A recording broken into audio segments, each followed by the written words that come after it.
पकने से पहले ही इन जापानी फल को पक्षियों ने खा लिया है। देखो। और क्या आप लोगों ने पहाड़ों में लगने वाली ये दाल खाई है? आजकल हमारे पहाड़ों में इतना साफ मौसम चला है कि अगर हम घर में हो तो पूरा दिन काम ही करना पड़ेगा। और हम लोग खेत आ चुके हैं और यहाँ पर मैंने देखा शायद किसी से खीरा निकालते निकालते ये बेल टूट गई होगी और ये पूरी तरह से सूख गई है। फिर मुझे यहाँ पर खीरा दिख जाती है जिनको देख के मेरा तो खाने का मन कर रहा था, पर मैं अभी काम करने आई हूँ, पहले मैं ये काम करूंगी। मेरे साथ मेरी दादी माँ भी आए हैं और उन्होंने बीजी है ये दाल, जिनको हमारी भाषा में ढंगरू बोलते हैं। अब प्रॉपर नाम मुझे नहीं पता है कि ये कौन सी दाल होती है, बट हमारे पहाड़ों में ये बहुत ज्यादा मतलब खाई जाती है। ये देखने में बिल्कुल माह की दाल की तरह लगती है। माह देखने में काले होते हैं और ये सफेद होते हैं। अगर आपको इस दाल का प्रॉपर नाम पता है मुझे कमेंट करके जरूर बताना। कुछ इस तरह की ये होती है। देखो, सबसे पहले खेतों से इसके पौधे को निकालेंगे और उसके बाद इसको कुछ दिनों तक धूप में रखेंगे, इसको प्रॉपर सूखने देंगे। जब ये छिलके सूख जाता है तो ये दाल खुद ब खुद ही छिलकों से बाहर आ जाती है। काम में मैं इतनी व्यस्त थी कि मुझे ये बिच्छू बूटी नहीं दिखी और ये मुझे लग गई हाथों पे, जिसके बाद मेरी हालत तो रोने की हो गई। फिर मुझे याद आया कि मैं बड़ी हो चुकी हूँ, अब रोते नहीं है। तो मन बहलाने के लिए मैं थोड़े आगे चली गई जहाँ पर मुझे दिखे ये जापानी फल का पेड़, जिसमें बहुत सारे जापानी लग गए हैं। नीचे नीचे के तो अभी बिल्कुल हरे हैं, बट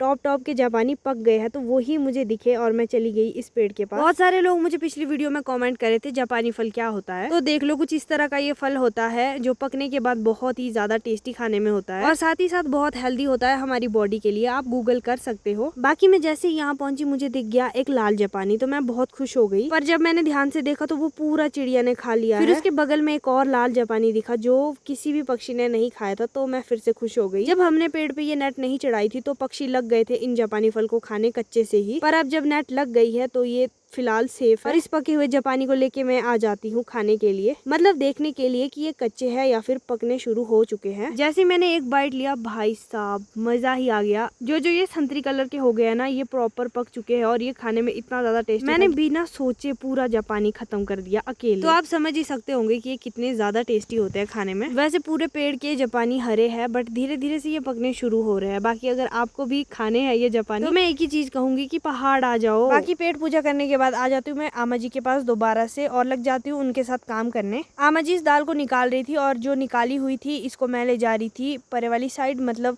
जहाँ पर हमने धूप में रखी है ये। अभी हम लोग सिर्फ वही पौधे निकाल रहे हैं जो मतलब पक गए हैं, मतलब जो देखने में पीले पीले हो गए हैं। और ये कुछ दिनों पहले निकाले हुए थे जो इस तरह से सूख गए हैं और इसमें से ये दाल अब खुद ब खुद ही बाहर आ रही है। देखो, अच्छे से धूप लगने के बाद इनका रंग कुछ इस तरह से चेंज हो रहा है, सफेद से क्रीम। बाकी ये काम करने के बाद अब मम्मा जी तैयारियां कर रही है खेत जाने की और मैं इन दोनों को बाय बाय बोल के चल पड़ती हूँ खेत। और क्योंकि इनका रात का भोजन खेत में ही है जो लाने में और मम्मा जी चल पड़े हैं खेत को। और घास निकालने के बाद कुछ इस तरह से इन पूड़ों को पहनते हैं। बाकी आज के व्लॉग में इतना ही, आपसे मिलती हूँ एक नए व्लॉग के साथ। Bye bye.